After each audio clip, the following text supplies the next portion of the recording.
બેટા. આજ તો તાર બર્થડે હતી તો એ પનીરનું શાક બનાવ્યું? ના બેટા, ચમ ના બનાવ્યું? તે તાર બર્થડે હતી એવું ના હોય, બર્થડે હોય તે સારું જ બનાવવું પડે. તો તાર બર્થડે તો હારું હારું ના ખાવાનું હોય. એવું કોઈ ના, અમે નેના હતા ને ચેવી બર્થડે ખબર જ ના હોય. તે પણ હવે તો મોટા થઈ ગયા. હવે આ તમે બધો છોકરો બર્થડે કરી કંકોડા લાયેલા પડ્યા હતા ને, હા, હા, તે પછી પાકી કંકોડા જતા બનાવ્યા? હતા. એમને પાકી જતા હતા તે જો હસતો ભરેલા કંકોડાનું બનાવવાનું. ભરેલા કંકોડો? આમ તો તું સાદા નહીં બનાવતી. સાદા જ બનાવું પણ આ અલગ થાય તા પપ્પાને કહો. એવું હોય? હા, આ જો અમાર માટે તો પીંડા બનાવી દીધા. હા, ભીંડાનું શાક થઈ ગયું, દાળ ભાત. હમ. ભરેલા કંકોડા હવે બનાવું. મોડું થઈ ગયું આજ મારે. બર્થડે તાર કંકોડો બનાવે? હા, તારા પપ્પાનું ફેવરેટ એનું મારે જોવું પડે ને. તે બર્થડે તારી હે, પપ્પાની નહીં. તારું શું ફેવરેટ તું કહે છે? મારે બધું ફેવરેટ. મને તો બધું જો ભીંડાએ ભાવો, દાળ ભાતે ભાવો, કંકોડાએ ભાવો, બધું જ ભાવો. એવું નહીં કે આ નહીં ભાવતું. તમારા બધું બધા નાટક હોય. એવું આ પાછું. તમે બર્થડે વિશ કરી માં મમ્મી? સવારે સવારે કરી દીધો. રાત્રે 12 વાગે ચમ નથી કરી તે? 12 વાગે આ 12 વાગે કીએ તો બર્થડે વિશ કરી ગયા. તો તમે પહેલા તમારે કરવું પડે માં મમ્મી.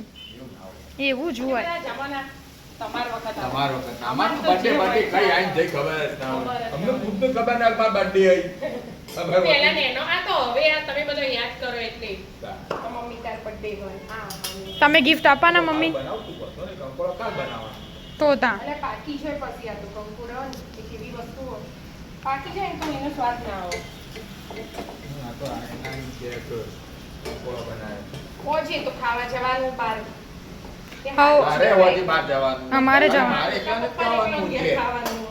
થોતા અમારે આપણા સોસાયટીની જમણવાર બે છોકરીઓ બધા ગોરો પાસી વાળવાની તે અમારી જાનમાં મમ્મીની એના પિયરમાં જવાનું બસ અમાર હોય જવાનું.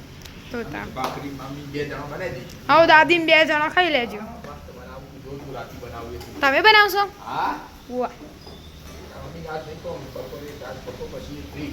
બપોર પછી ફ્રી તે બપોર જ જસમ ડ્યુટી હતી તાણ.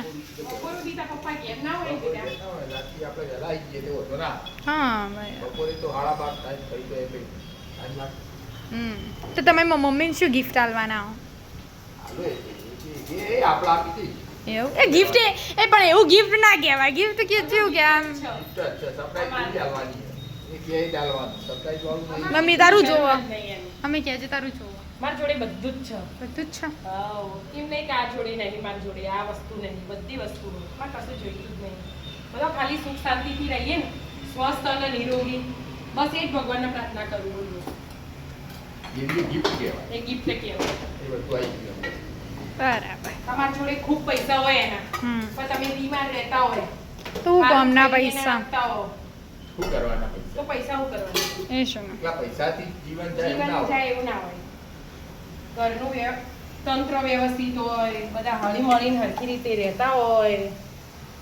આમ લખી લે બધું. આમ તો તું સાદા નહીં બનાવતી હવે. આવડતું નકરું ચણા. એક થોડોક ચણા લોટ શેકેલો હા. અને સિંગ દ્વારા શેકેલાનો ભૂક્કો થોડુંક, અને આ મરચું, હળદર, ધાણા જીરું અને મીઠું. ગરમ મસાલો નહીં નાખ્યો આપણે, તમે બહુ ખાતા નહીં ને. પેલું એસિડિટી થઈ જાય. એવું હોય? અને લીલા ધાણા. આમ તો તું ડાયરેક્ટ આમ જ મસાલા કરી દો અહીં. આમ તો આરે મસાલા હું ડાયરેક્ટ કરી દઉં, હમ. પણ આ થોડું ખરખું સારું બને, મસ્ત સ્વાદ આવે. હલાવો. તો મજા આવી જાય.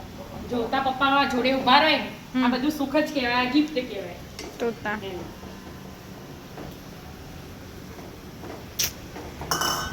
અને પેલા સીટી પર બેહીને ઓર્ડર કરું, ખાવાનું લાગ્યો છેલ્લી વાર હો, પછી બધું ઘરમાં બંગલા હોય, ગાડીઓ હોય, શું કરવાનું? હા સાચી બસ તને જમી લઈએ બધા સાથે બેસીને. હા. પપ્પા લાયા ત્યાં મીઠાઈ પડી, મીઠાઈ ખાઈ લઈએ. હા. બસ તને ચાલો મિત્રો તમે પણ જમવા. ભીંડાનું શાક, દાળ ભાત, કંકોડા. ભરેલા. ભરેલા કંકોડા. મેં ભર્યા નહીં, મતલબ મસાલો ડાયરેક્ટ કરી દીધો. રાધે રાધે.